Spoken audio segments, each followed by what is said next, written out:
It's all systems go with our pursuit of our next manager.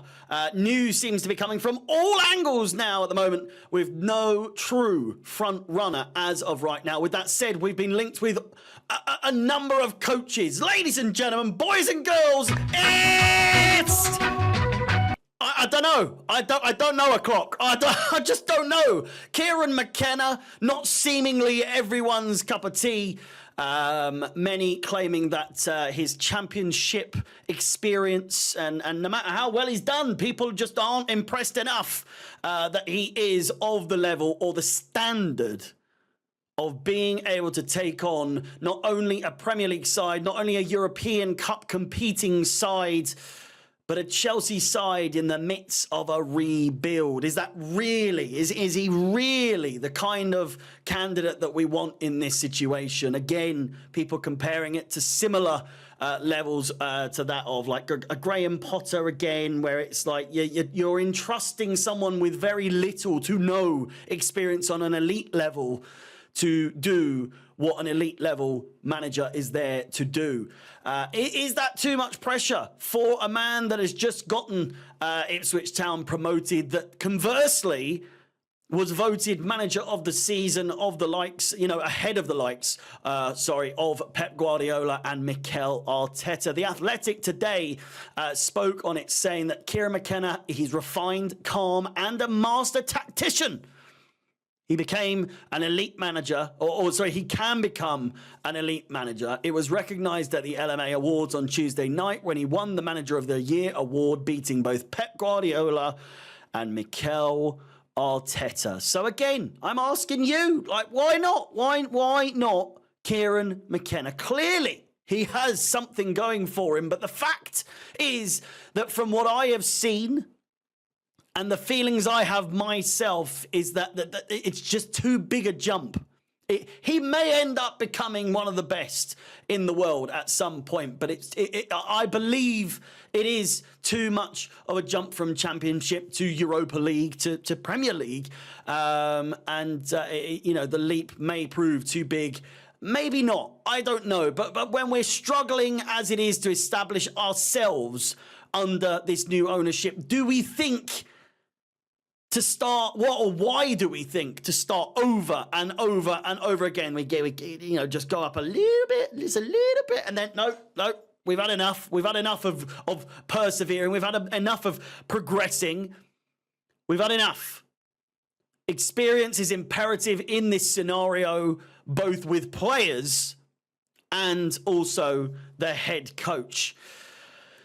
Next are the likes of De Zerbi, who was the front runner by the bookie standards anyway, for the whole period so far over the first couple of days since Pochettino was sacked earlier this week. McKenna has since overtaken him as the number one, but probably more so due to the lack of confidence that either Chelsea can get De Zerbi over the line, or whether De Zerbi would, one, want the job, or two, if he did entertain it, would he get on with the board? The answer is no, most likely. Now, in the last hours or so, rumours of a smoke screen or a distraction tactic in the way of a mystery managerial candidate has surfaced, with many speculating on who it could be.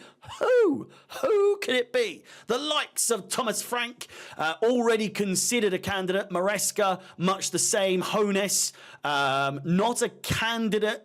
Really, he's not a candidate. He's not really a candidate at the same time, but because of how difficult it is, or it would prove to be, to obtain him, he's still being mentioned from time to time, which doesn't discount him at all, but it doesn't mean he's necessarily going to be the number one guy or the mysterious character, because it has already been addressed. Alternatively, we have candidates who simply are not in the running, and so the likelihood of them being the mystery candidate is, again, not really likely. Thomas Tuchel, Jose Mourinho, Antonio Conte, all non-starters. Vincent Kompany, absolutely no one wants him, and he's also going to Bayern Munich.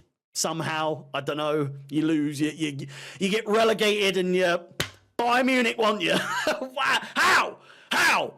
How does it work? How does that work? Anyway, so that really only leaves one, maybe two managers that it could be in that realm.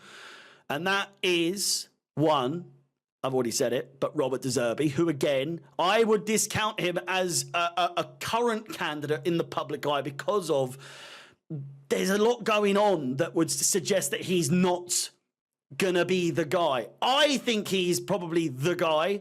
I think this other person is also a good shout, but for me, De Zerbi, I still stand by the idea that I would like to believe that Chelsea Football Club, say what you want about this current ownership, the benefit of the doubt would lead me to hope rather than believe. It would lead me to hope that they would not blindly, just completely blindly sack or part on mutual consent or mutual agreement.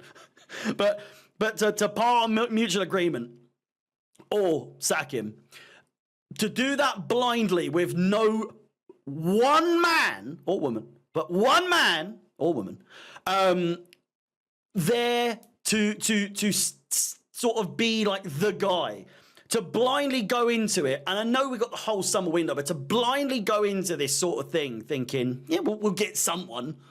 Someone's going to want the job at some... Huh? Yeah? Yeah? Maybe? I don't know. It seems a little bit shaky now. But my belief is that they've come into this thinking, we have our guy. We know who we want. We have all these other candidates if it doesn't go right, which means the smoke screen has credibility. I think it does have a bit of a foundation to it. Again, De Zerbi, I personally cannot stress enough how little interest I have in this proposal. I'm not keen on his style.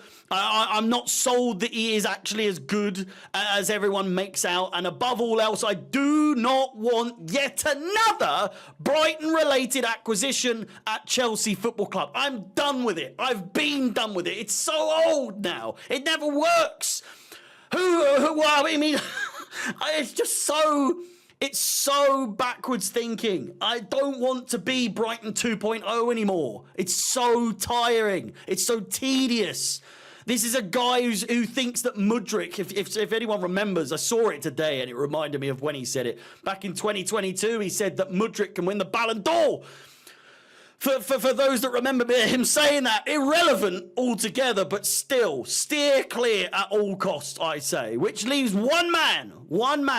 And it's someone I actually spoke about being my first choice on yesterday's stream or Wednesday's stream, the stream on the 22nd. RUBEN Amorim, a coach that we have had a good history of links with in the past year or so. When Nagelsmann was the front runner before Pochettino was appointed, Amorim was linked as someone we appreciated, admired as far back as April last year. From what is being reported, roughly, and from what I've heard from, RUBEN Amorim is very much keen on the idea of managing Chelsea. That's all I know. It's also said that RUBEN Amorim is to be regarded as perhaps even Chelsea's number one choice, with the other candidates being used as the smokescreen that we've mentioned. Now, obviously, with Chelsea wanting to get this done as soon as possible, there are obviously some slight snags, some slight difficulties here in getting that done sooner rather than later. And of course, this ownership doesn't like to wait around very long. They like to get things done just snappy, don't they? Sporting have a final on the weekend, so that draws out any potential negotiations even further, unless of course Sporting are willing to cooperate. It's unlikely, as they won't like to take away the press, the media, the eyes on the final rather than we're about to lose our manager. Conversely, being seen to miss out on your top option is not a good look on the board, who already have people doubting their pull, doubting their abilities, doubting their knowledge of the game altogether. So using McKenna, using Maresca, etc. as public eye candidates whilst dealing with Amorim in the background, it makes perfect sense. Is it a solid case? Only time will tell. With that said, let me know your number one choice in the comments down below. Would you like Ruben Amorim as your next Chelsea head coach or manager? Let me know in the comments. Please like the video, subscribe, hit the bell notification to be notified of any future content on the channel. My name is Harry, up the Chelsea, and peace.